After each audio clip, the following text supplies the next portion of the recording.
Just one more run. There are a few games as moorish as a roguelike, and Xbox Game Pass is absolutely stacked with great roguelike games of all shapes and sizes. So let's start our run. We'll start with roguelikes that are available with Xbox Game Pass Essential and with Hades, seeing as, it's both one of the most critically acclaimed roguelikes of all time and exactly the sort of game that most people think of when they hear the term roguelike. And also because you knew we were going to include it somewhere, so there's not really any point keeping you in suspense. This isometric actioner has players battling their way up through the underworld.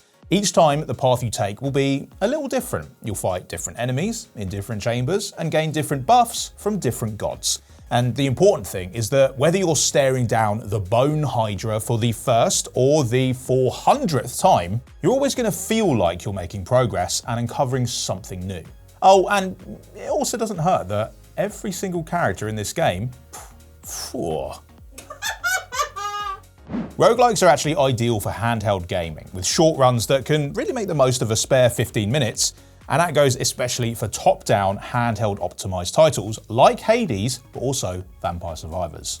The goal in Vampire Survivors, as the name suggests, is simply to stay alive beyond the stage's time limit. On one hand, that's tough because you're being attacked by a literal endless horde of enemies.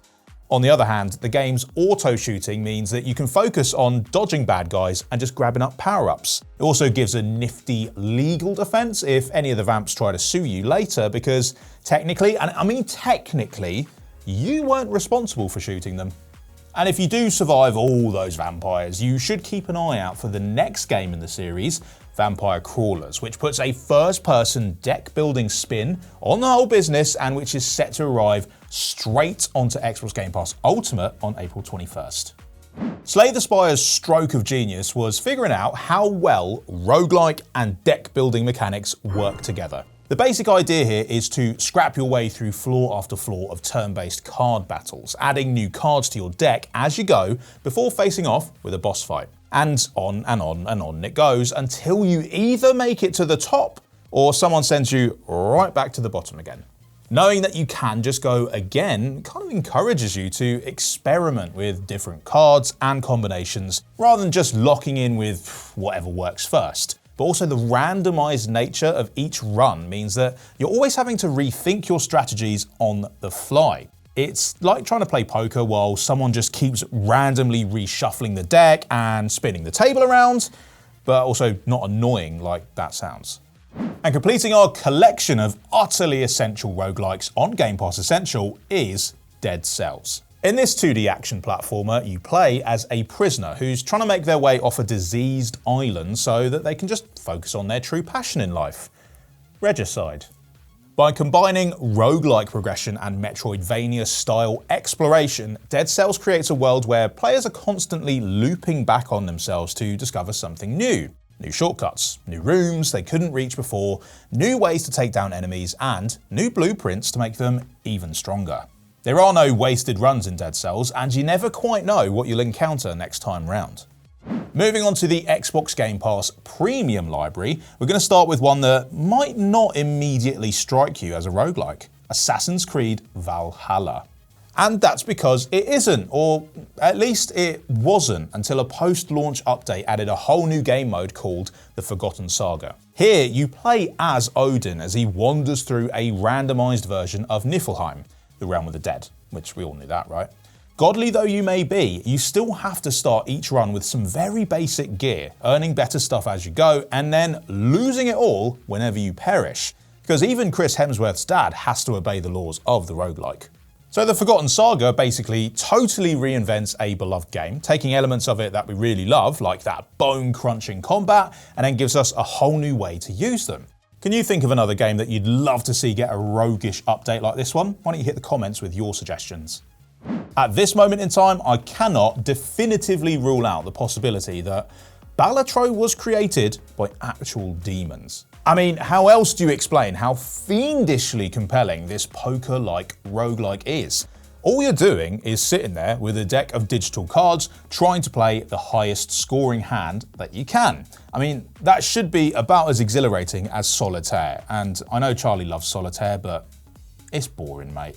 But then you start working with special steel cards that offer score multipliers, or tarot cards that transform your hand, and those crazy jokers, all while competing against an increasingly devious set of modifiers and trying to figure out ever more elaborate ways to pit the game's own rules against it. Break the game entirely and rack up a score so high that you're going to be the one that breaks out in maniacal laughter just looking at it. E-numbers. I thought they were just for sweets. If you ever manage to extract yourself from Balatro's devilish grip, the next place that you want to go is Clover Pit. This equally demonic game traps players in their own personal hell with nothing but an ATM and a slot machine for company. Your only hope of salvation is to rack up enough winnings to pay off your debts, no matter how creative you have to get. And that means manipulating the slot machine to give you extra coins, bending the rules to pull off some crazy combos, and once again, just full on breaking the game to achieve ridiculous high scores. But if you're looking for more of a thinking man's roguelike, why not try Blueprints? I know what you're thinking, it's a puzzle game, but trust me, it has players making their way through a reasonably spooky mansion in search of the mysterious Room 46.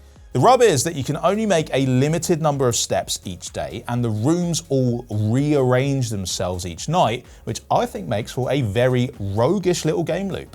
There are also puzzles and mysteries to be solved all over the place, some of which are contained to single rooms, and others which have clues scattered carelessly all over the house. So Blueprints really is the ideal roguelike for players looking to flex their grey matter rather than their combat muscles.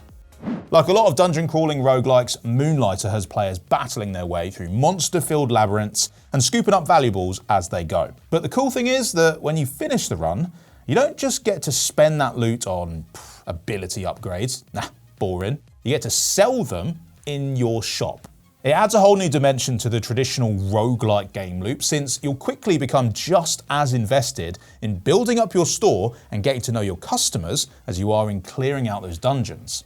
Fortunately, the two sides of the game feed into each other, so that being a shopkeep actually makes you into a hardier warrior. And if you've ever worked retail, you'll know that to be 100% true. If you're an Xbox Game Pass Ultimate subscriber with a PC or an Xbox Ally, you could check out the game preview version of Moonlighter 2 right now, with the full version set to come day one to console and PC later this year. In Inscryption, the player is trapped in a mysterious room and has to play a weird little card game, which is great for two reasons. The weird little card game turns out to be really fun, with loads of strategic depth, and the story of how you got stuck playing it turns out to be absolutely wild.